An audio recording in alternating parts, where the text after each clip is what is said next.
Rightio, we just had a little bit of an internet fail, so we're back for part two. I just sharing a bit about my journey about how I became a holistic vet, and we're up to the bit where I went to the UK.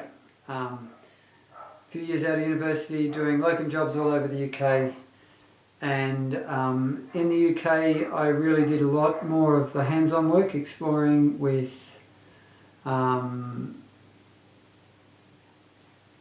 working with dogs hands-on and starting to find animals with serious neck, back and body pain and being able to actually relieve that pain by hands-on work. So I started discovering the beginnings of the whole energy body balance method in terms of working with animals and helping relieve their pain with loving touch, with intentional touch.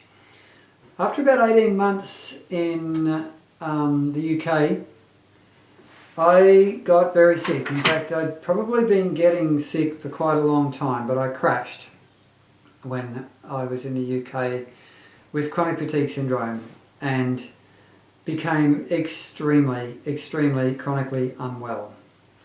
So at the worst of that, I weighed 45 kilos, I had a whole range of awful chronic fatigue syndrome symptoms, and I'm pretty damn sure that I had Lyme disease as well when I look back, and given how I've responded to Lyme herbs in the last 4 or 5 years. So my parents came to visit me and they took me home. They flew me back to Australia, and I spent a couple of years back on the family farm, unable to work. The worst days, unable to take even a 5-minute walk. I was so unwell. And Western medicine helped me to an extent. There were a few things that they had medications for that helped me, but I still was very unwell, and they had no answers, because if you have most things that are called a syndrome in Western medicine, it means that we doctors don't know what the hell is going on.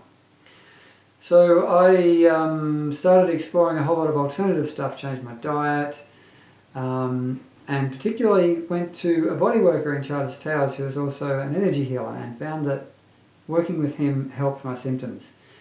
Then I studied energy healing because I was curious about it, and found that yes, that helped too. And also I noticed when I practiced energy healing after the training, that my little Staffy was very sensitive to when I was using the healing energy, and she would come running up to my desk and sit at my feet every time I used it. After about 10 or 15 times I thought, wow, this is not a coincidence, because she wouldn't run up other times when I was sitting at the desk writing or doing whatever, just when I was doing energy work.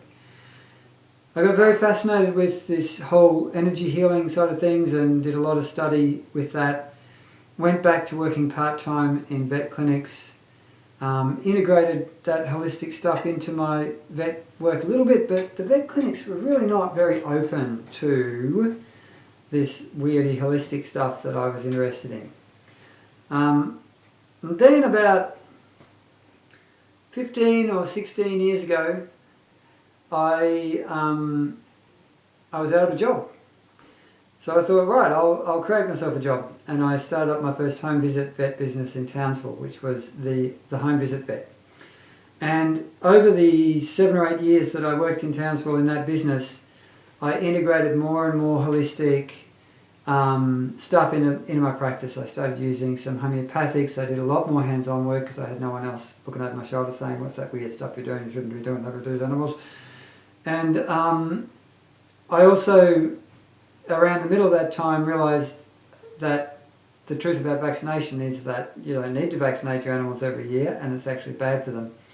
So I moved away from over-vaccinating and towards teeter testing, a whole lot of stuff. Then I moved to the northern New South Wales, which is where the Healing Vet brand was born.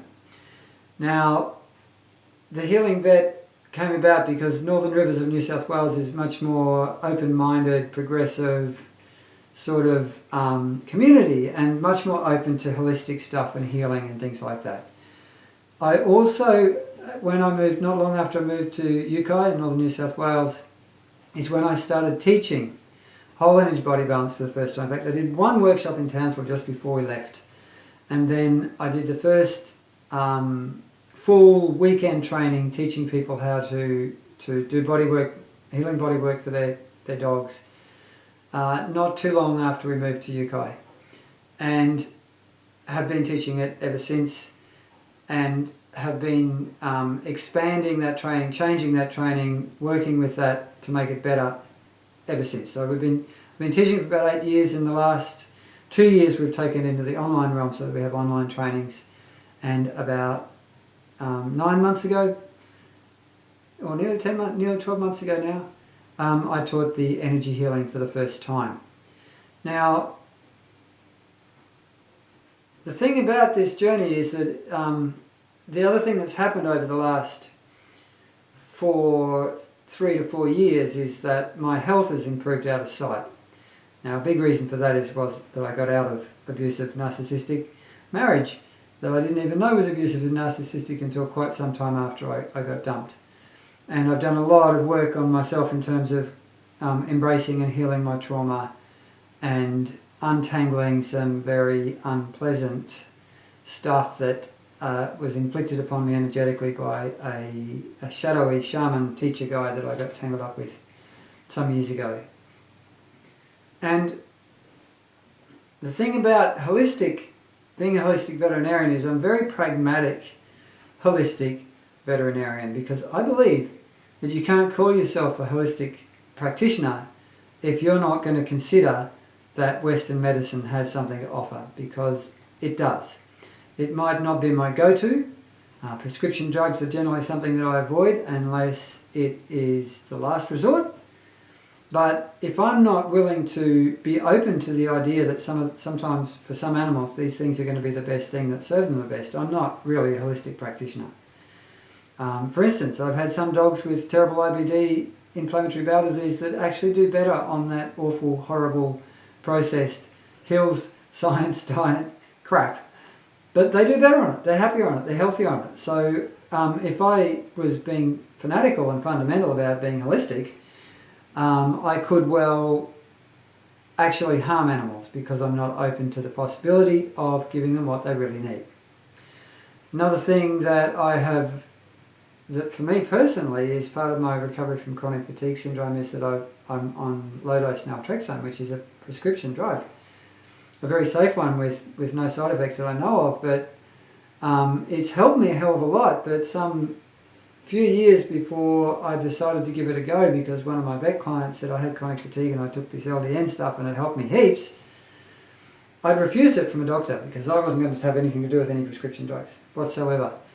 So I think for me, this journey in becoming a holistic practitioner of veterinary science is really about balance and about being open-minded and about always using the most natural and healthiest approaches, treatments and products that I possibly can, but never closing off my mind to the fact that Western medicine still has a hell of a lot to offer when it comes to the healthcare of our animals.